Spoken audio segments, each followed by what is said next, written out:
Imaginez un peu, des heures et des heures passées sur un visuel, mais genre, impeccable, hein.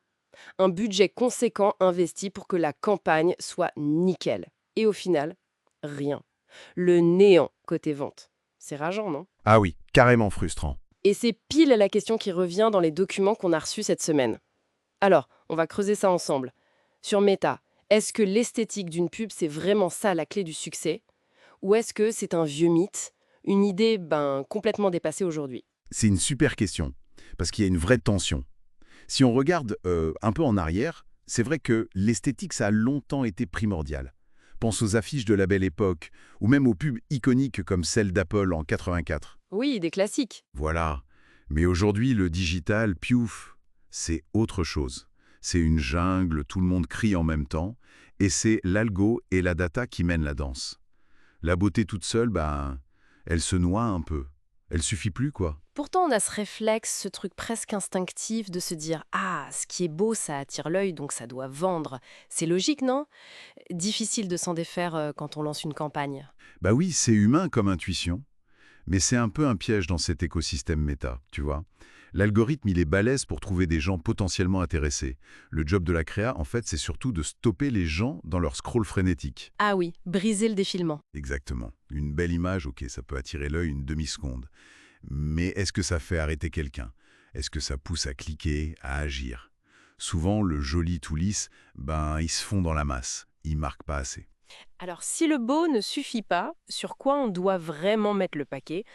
J'imagine que là, les chiffres deviennent nos meilleurs potes. Ah bah là, absolument. La vie subjective, le j'aime pas, ça pèse zéro, en vrai, face aux données brutes. Faut regarder les indicateurs qui comptent vraiment. Par exemple, le hook rate. Le taux d'accroche. C'est ça. Est-ce que les 3 toutes premières secondes de ta vidéo, elles scotchent vraiment les gens? On cherche souvent à dépasser les 30%. Si t'es en dessous, faut revoir ta copie. Le texte, le son, le visuel, le combo des trois, quoi. D'accord.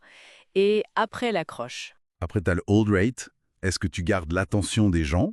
Et puis, évidemment, Le clic? et l'achat derrière. Tout à fait. Donc le CTR, le taux de clic, pour voir si ça donne envie d'en savoir plus. Puis le taux de conversion, une fois sur la page. Mais les vrais juges de paix à la fin, c'est le CPA, le coût par acquisition, combien ça coûte vraiment d'avoir un nouveau client.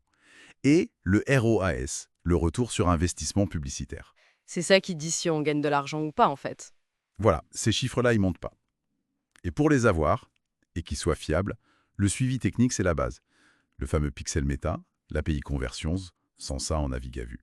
C'est la catastrophe assurée. C'est fou quand même, parce qu'on en voit passer des campagnes visuellement superbes, une production de malade, presque cinématographique, et puis tu apprends que derrière, c'est un flop total niveau rentabilité. Comment on explique ce décalage parfois Le piège classique, c'est que la beauté du truc masque un problème de fond. Souvent, c'est le message ou l'angle d'attaque qui est à côté de la plaque.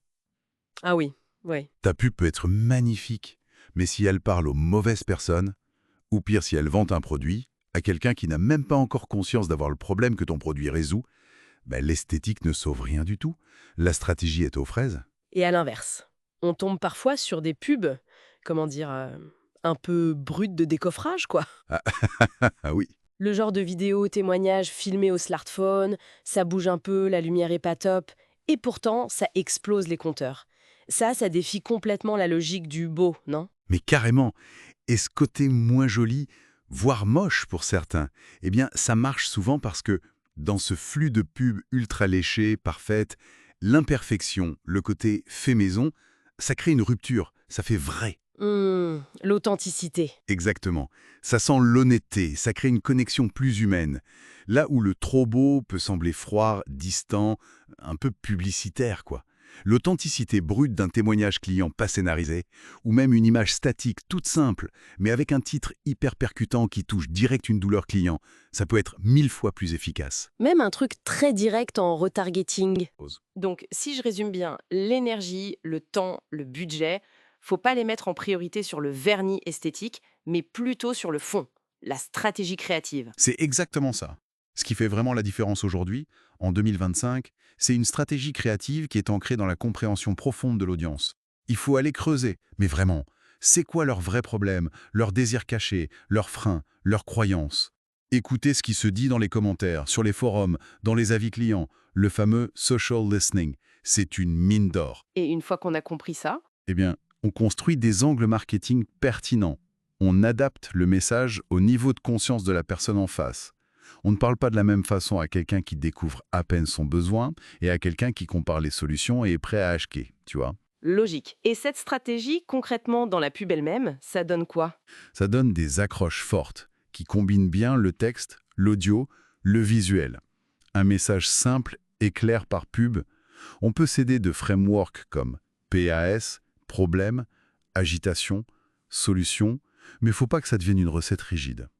Et surtout, le maître mot, tester. Ah, le testing. Tester, tester, tester. Différents formats, différents concepts, différents angles, différents messages. Et analyser froidement les chiffres ou create, CPA, ROAS, tout ça, pour optimiser sans arrêt. Un bon réflexe d'ailleurs, c'est d'aller jeter un œil dans la bibliothèque publicitaire de Meta. Pour voir ce que font les autres. Oui, et surtout, repérer les pubs des concurrents qui tournent depuis longtemps. C'est souvent un très bon signe qu'elles sont rentables, même si elles ne sont pas toujours jolies à nos yeux. Donc, en résumé, le message clé qui ressort de tout ça, c'est que la performance, la vraie rentabilité, ça prime sur l'esthétique pure et dure. Le succès sur Meta, il vient pas forcément de la plus belle image, mais d'une créativité qui est stratégique, qui s'appuie sur la data et qui connecte vraiment avec les besoins des clients. C'est tout à fait ça. Alors, la prochaine fois qu'une publicité vous tape dans l'œil, juste parce qu'elle est belle, la vraie question à se poser, c'est peut-être, bon, ok, elle est jolie, mais est-ce qu'elle a vraiment touché sa cible? Est-ce qu'elle a généré des ventes profitables? Ou est-ce qu'une approche moins conventionnelle, moins sexy, mais plus maligne et centrée sur le client, n'aurait pas été, au final, bien plus efficace?